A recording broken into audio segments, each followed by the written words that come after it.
Hi guys, for today's video. So, day off nga pala natin today. So, yan, pumunta tayo ng Waikiki.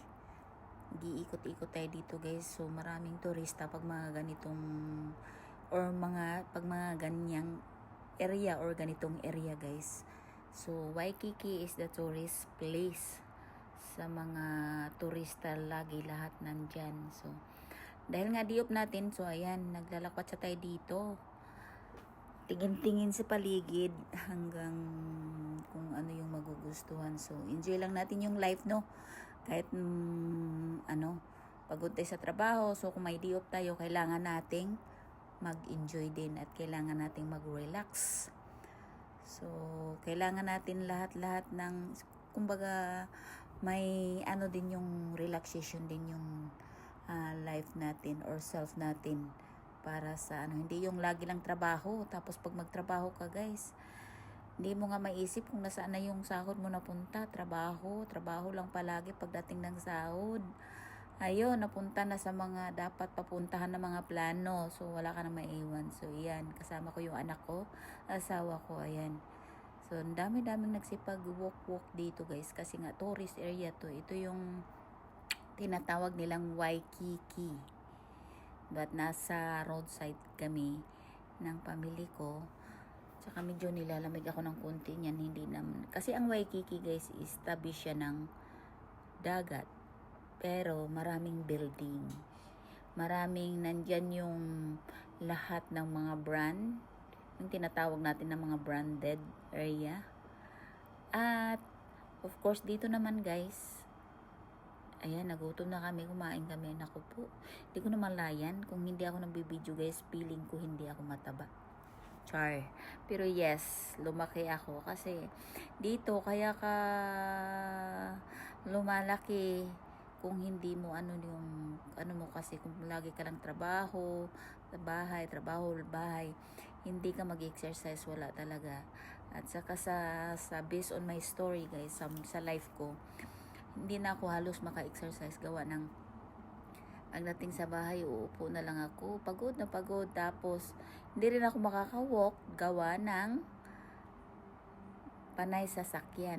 Mula sa malapit lang sana yung kaso lang, ewan ko ba, malilate pa rin ako. Gusto ko sana mag-walk, pero malilate ako halos. Kaya yan, kunting-kunti lang yung kinakain natin guys, pero yan pa rin. So, iba kasi, kumbaga lahi namin na tabain.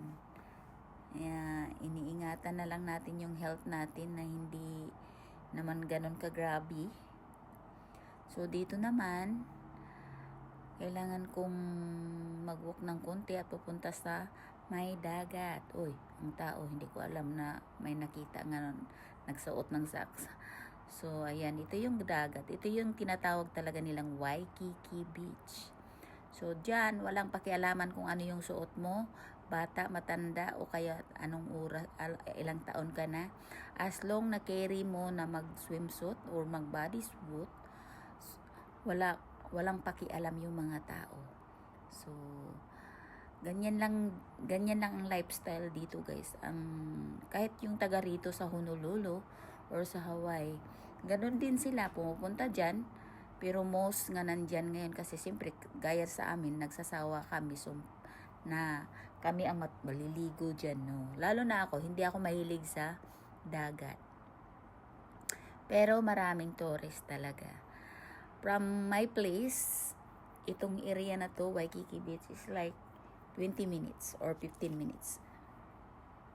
Kasi pero pag hindi siya matraffic, 5 minutes lang. Pero Waikiki, known as medyo matraffic siya. Kaya, magiging 15 minutes. Dahil marami pong traffic light at puro siya one way.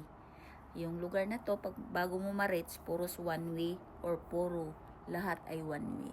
So yan, kita nyo guys, yung kaharap dito sa beach ng Waikiki is mga buildings. So meaning, may mga malls, may mga boutique, may mga resto, a lot of resto. So this is the sinasabi nilang capital city of Honolulu of Hawaii.